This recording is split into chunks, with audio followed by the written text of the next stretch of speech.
Hello and welcome to the Tea Party Hardy channel for a review of Who Are You, Charlie Brown? This very short 54-minute documentary about the life of Charles M. Schulz and his Peanut characters takes you on a very traveled road if you have Charlie Brown DVDs in your home.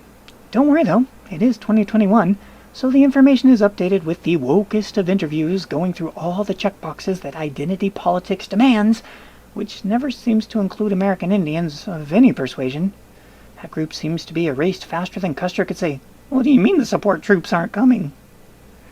The documentary intersperses the telling of the story with new animation of Charlie Brown and his friends and family, and uses comic strip boxes to move along some of the clips, which is fun to watch. But there is far less of that than the woke brigade telling us what they have been saying forever. As outsiders, we relate to the picked-on kid.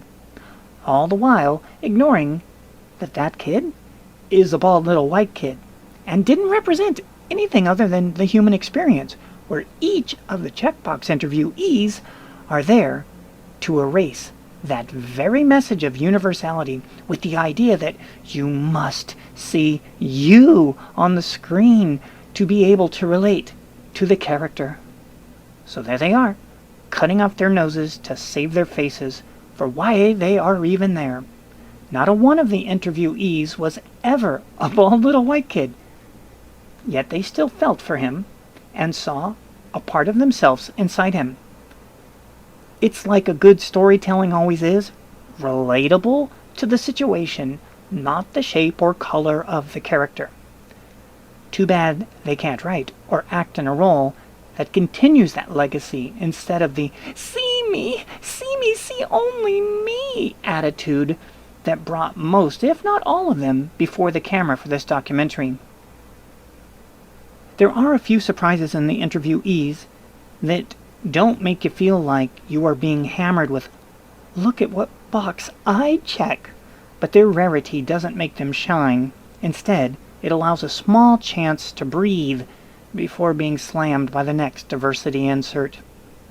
Like Disney uses only Disney people in their documentaries, you won't be surprised that most, if not all, of the people appearing in the show have ties to Apple Plus. Sure, save a buck or two and cross-promote, why not? But don't pass those savings on to anyone who buys Apple products. Greed is good when done by Apple. It all makes you glad for the Whoopi Goldberg documentary about Charles Schulz that has only one line of woke in the whole thing. Unlike this version, that may have more than one line that is not woke. But don't waste your time bean counting the woke against the non-woke. The director already made sure they would win hands down, all 8 fingers of them.